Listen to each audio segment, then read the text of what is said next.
La Fiscalía dictó orden de detención en contra de los agresores de Carolina Torres. Se trata de dos hermanos que ella conocía y que tenían antecedentes ya penales.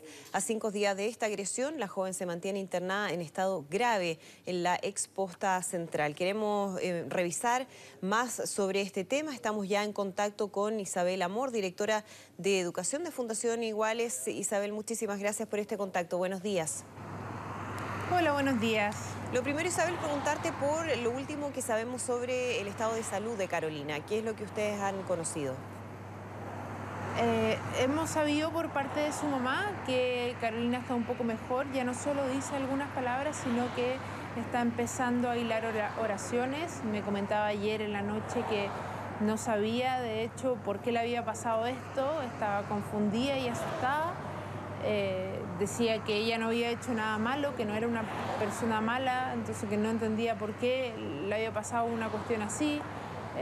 Trataba de pensar maneras en que ella podría haber evitado algo como esto, pero conociendo los hechos más o menos como han sido, con toda la información que tenemos, esto francamente hubiese sido inevitable a menos que efectivamente hubiésemos tenido una población educada y respetuosa respecto a la diversidad sexual y diversidad de género. Bueno, sabemos, y lo decíamos recién en la presentación, que ya la Fiscalía ha ordenado la detención de dos jóvenes, dos hermanos que tenían antecedentes, y también entiendo, Isabel, que ya habían agredido o habían hostigado a Carolina en otras oportunidades. ¿Cuál es la información que ustedes tienen al respecto? Lo que sabemos es que uno de los hermanos, quien le propinó palos, golpes de palos en la cabeza, ya la conocía previamente y ya le había dicho cuestiones que tenían que ver con la forma en que ella se vestía y con el hecho de ser lesbiana. Eso es lo que sabemos respecto a que efectivamente habían agresiones verbales previas y que tienen que ver específicamente con el hecho de que Carolina es una chica que se viste de una manera más masculina que lo común. En ese sentido, Isabel, ¿ustedes consideran que no hay duda respecto a que esto fue un ataque lesbofóbico, es decir, que fue por su orientación sexual, no por la camiseta de fútbol que podía haber andado trayendo, o por el equipo al que pertenecía? ¿Tiene que ver con su orientación sexual? ¿Eso está absolutamente confirmado? Para nosotros no cabe ninguna duda que el hecho de que esté usando una camiseta no tiene que ver con la agresión misma. Quizás puede haberle producido algo al agresor, pero en este caso tenemos que saber que esto no se trata de una pugna entre barras. En el barrio donde vive Carolina no hay tal pugna. Los vecinos han comentado que la gente puede caminar con las camisetas de la Católica, de la U, de la Chile sin ningún problema, o del equipo que sean, francamente, y que no pasa nada. Entonces, para nosotros eso es motivo suficiente, sumado con el hecho de que sabemos que ya la había agredido previamente por la forma en que se viste y por ser lesbiana. Sumado a todas estas cosas, es bastante evidente que un tipo que llega y te ataca por la espalda de la nada y luego te trata de básicamente matar, no lo está haciendo por la ropa que está usando. ¿Y qué tan frecuente es este tipo de agresiones, Isabel? Me imagino que ustedes han conocido otros casos y que genera mucha preocupación que esto siga ocurriendo en nuestro país.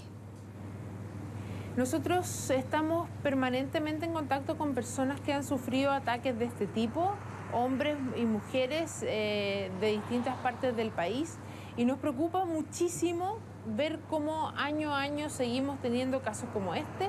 Ayer se cumplieron 3 años del asesinato a sangre fría de Marcelo Lepe, un joven de San Bernardo que fue asesinado frente a su madre por el mero hecho de ser homosexual.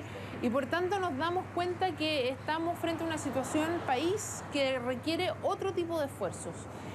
Necesitamos una institucionalidad, necesitamos que el gobierno sepa que esta institucionalidad es necesaria, que tiene que instalarse una nueva perspectiva, que insista que en Chile las personas somos diversas, que somos un país que cada vez es más diverso y por tanto tenemos que creer y querer esa riqueza de diversidad y respetarnos por sobre todas las cosas. ¿Qué es dentro de lo que tú mencionas lo más prioritario? Y si además tú consideras, Isabel, que la ley Zamudio realmente ha sido una respuesta a este tipo de violencia o no es lo suficientemente dura a la hora de sancionar este tipo de actos, en este caso de discriminación por la orientación sexual, pero sabemos que es más amplia la ley. ¿Qué mirada tienes tú respecto a esta normativa? Pensamos que lo que necesitamos en este país es una institucionalidad, una institución que se haga cargo de enfrentar el problema de la discriminación arbitraria que sufren muchísimas personas en el país. Y para esto hay que avanzar con educación, con transversalización de una opinión generalizada hacia el diálogo. Y desde ahí tenemos que tratar de evitar tener que aplicar la ley antidiscriminación, ¿no? Siempre tenemos que reconocer que es una ganancia para este país tener una ley antidiscriminación, tener una ley que reconozca a diversos grupos que son susceptibles a ser discriminados de manera arbitraria. Sin embargo, también tenemos que saber que una vez que se aplica la ley, nosotros como país estamos llegando tarde.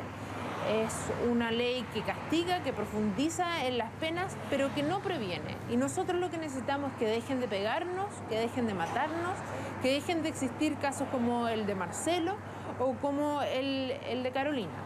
De todas maneras, un caso que por supuesto genera mucho impacto, genera impotencia y bueno, nosotros seguimos muy pendientes también a lo que es el estado de salud, a la evolución que ha tenido Carolina después de esta grave agresión. Muchas gracias, Isabel, por conversar con nosotros esta mañana en Ahora Noticias. Gracias a ustedes. Buenos días.